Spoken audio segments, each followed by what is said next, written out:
Hey everyone, this is Tivey from World Wrestling Flashbacks.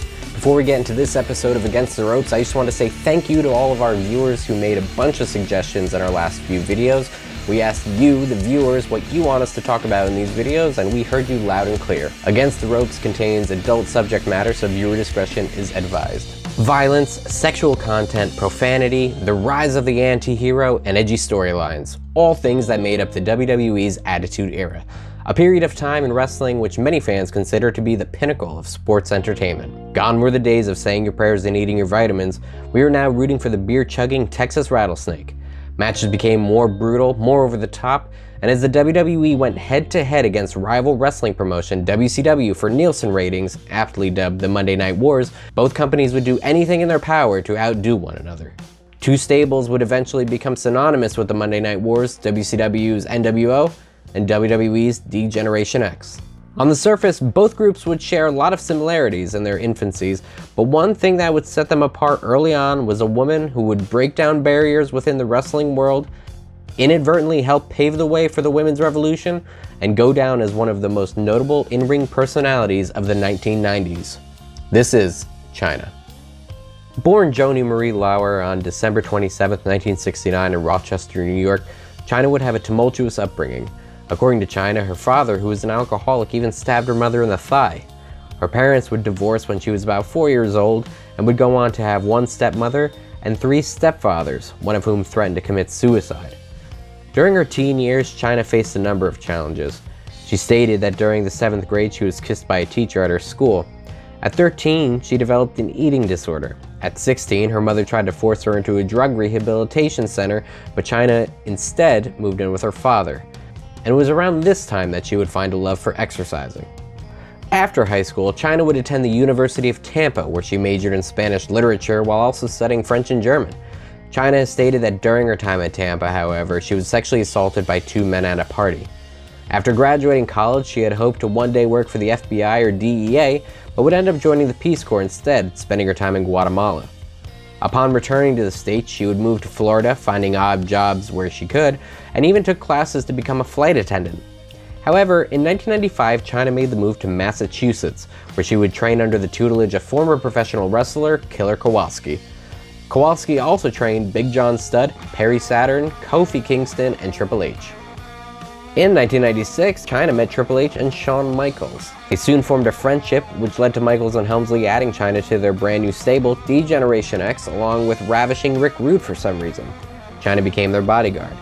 It's been said, though, that Vince McMahon initially was not in favor of Chyna joining the ranks of DX, but as we would later come to find, Chyna became a staple for the WWE in the 90s and early 2000s.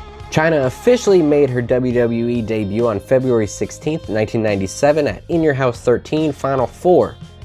At that point, she didn't have a name yet, but eventually she'd get the name Chyna because it was ironic that she wasn't dainty, so it's like Fine Chyna. They're doing that whole kind of thing. It's ironic. Chyna's role within WWE's DX was very clear. She was to help Michaels and Helmsley take the win by any means necessary, which oftentimes meant she would sneak into the ring when the referee was distracted and give their opponent the good old low blow. Known for her imposing physique, Chyna would eventually get plastic surgery to enhance some of her features, something that Michaels and Helmsley publicly acknowledged on an episode of Raw's War during one of their promos. Now, it was not public knowledge at that time, but Chyna and Triple H's friendship would develop into something much more as the two began living together, and at one point even had discussions of marriage, according to Lauer. Chyna's on-screen role within the WWE grew, as her character would be featured in a number of segments involving Nation of Domination member Mark Henry. She became his on-screen girlfriend, ally, and confidant. But in true wrestling form, it was all in an attempt to embarrass Henry. I knew it all along. Only 1 week later, Chyna would make WWE history as the very first woman to enter into the Royal Rumble. Following the Rumble, Chyna's momentum continued to grow. She would go on to joining the corporation and then the corporate ministry. Helmsley and Chyna's on-screen partnership would come to an end as both went on to new storylines. Now, the timeline involving Triple H and Chyna's relationship becomes a bit blurred at this point, as there are several versions of the story.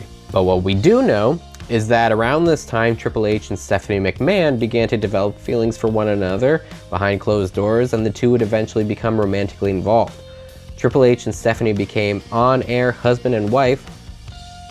Totally a storyline, we should discuss that another time. This, of course, would cause a rift not only between Helmsley and Chyna, but also between Chyna and the McMahon family. Not to mention the heat from the locker room. It is the boss's daughter, after all. Those who were in the company at the time said that this was a devastating blow to Chyna. Jim Ross, who was then the head of talent relations, has stated on his podcast, Grillin' JR, that he believes she never fully recovered from this breakup between her and Triple H. It was her final few years with the company following the breakup that she really grew into her own as a wrestling personality. She became the first woman to compete in the King of the Ring tournament, became the first and only female Intercontinental Champion after defeating Jeff Jarrett in his last WWE match, and yes, if you're wondering, it was a Good Housekeeping match. Received her own female valet, Miss Kitty, feuded with Y2J Chris Jericho, where they became co-Intercontinental Champions, and finally, Chyna would align herself with Eddie Guerrero as his on-screen love interest. The Latino Heat Mamacita angle became a huge hit with the audience, and the two became fan favorites.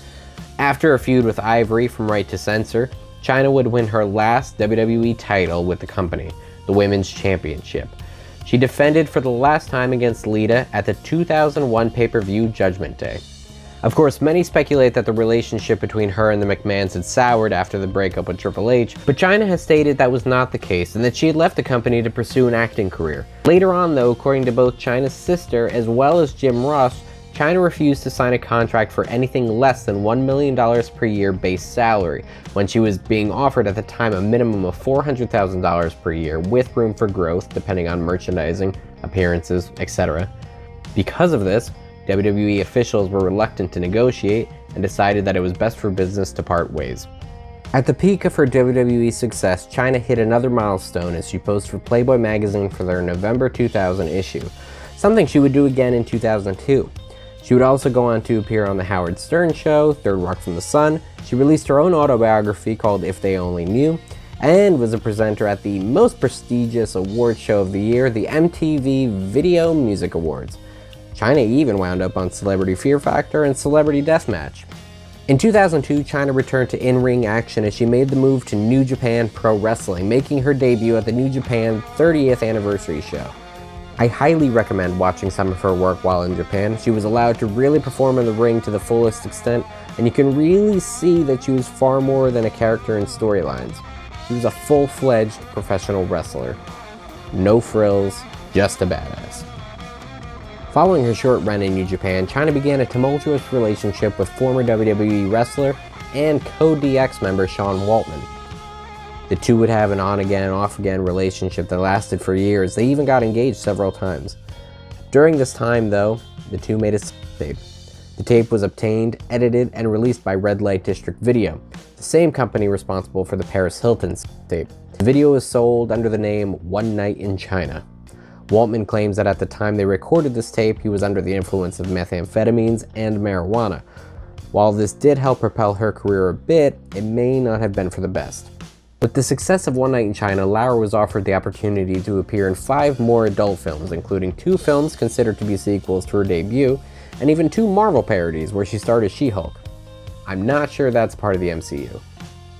In May of 2011, Chyna would make her TNA Impact debut where she was introduced by Mick Foley.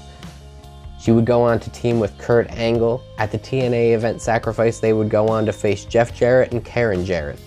During the event, she took part in a battle royale, during which she eliminated Jeff Jarrett. She left TNA not long after this event, making Sacrifice 2011 her final wrestling match. Throughout her career, Chyna stated that she had limited interactions with her family. She apparently hadn't seen her mother since she was about 16 years old, and her father had allegedly taken out loans under her name, leaving her $40,000 in debt.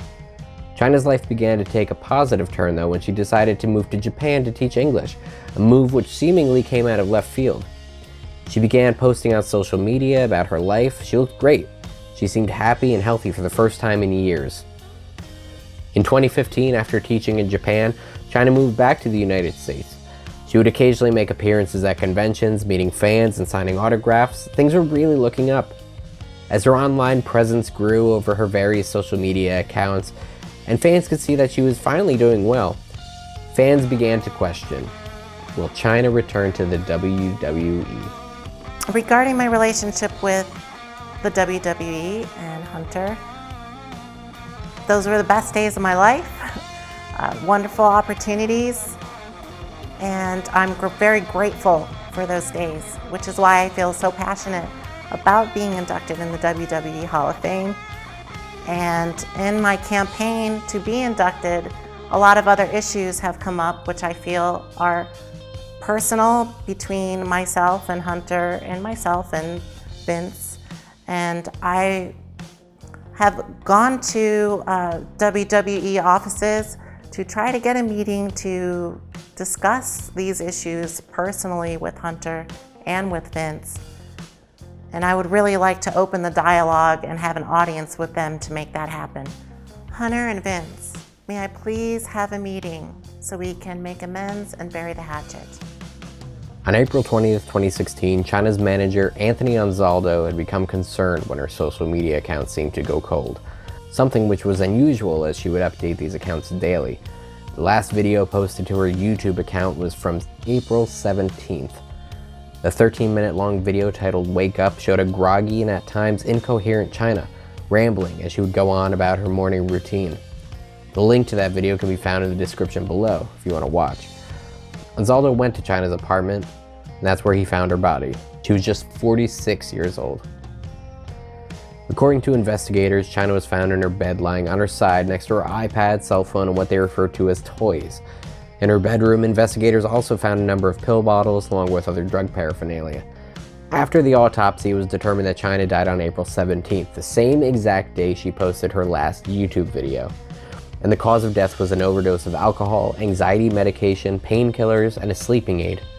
Her brain was donated to science in order to study the effects of CTE, a neurodegenerative disease that has a tendency to affect people in sports that are prone to repetitive head injuries such as football and boxing, martial arts, wrestling, and can affect things like behavioral and mood problems. Unfortunately, because of the state of decomposition, the brain could not successfully be studied. Whether or not Chyna suffered from CTE remains a mystery to this day. Chyna was cremated and her ashes were spread in the Pacific Ocean. On the April 25th episode of Raw, a tribute video of Chyna was shown. Those closest to Chyna at the time of her death gathered for a memorial service on June 22nd, 2016. With Chyna having passed away, the fans began to speak up. When would Chyna be inducted into the WWE Hall of Fame? This echoed throughout the WWE universe.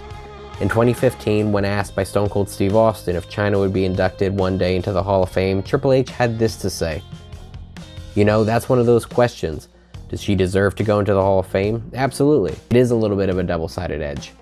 He goes on to say, my 8-year-old kid sees the Hall of Fame and my 8-year-old kid goes on the internet to look at, oh, this is Chyna. I've never heard of her. I'm 8 years old. I've never heard of that. So I go type it in, I go punch it up, and what comes up? Now we can of course speculate that Triple H is referring to her involvement in the porn industry, or perhaps it was her drug addiction. But behavior such as this has never stopped the WWE from inducting other wrestlers into the Hall of Fame, something we'll be sure to cover in future videos. Regardless, the fans' wishes finally came true, as it was announced that Chyna would be inducted into the Hall of Fame class of 2019 as a member of D-Generation X. Following her induction, fans were also treated with the first video game appearance of Chyna in WWE 2K20 since her last appearance in the 2000 classic WWF SmackDown 2 Know Your Role. And not only that, we also got not one, but 2 action figures from Mattel, with more on the way. Chyna was called the 9th wonder of the world while she was in the WWE. She went on to break down barriers that no one thought would be broken down and influenced an entire generation of both female and male professional wrestlers. Whether she intended to make an impact like this or not, she did it. One can't help but wonder what she would have been doing if she were alive today. Would she have returned to in-ring action within the WWE?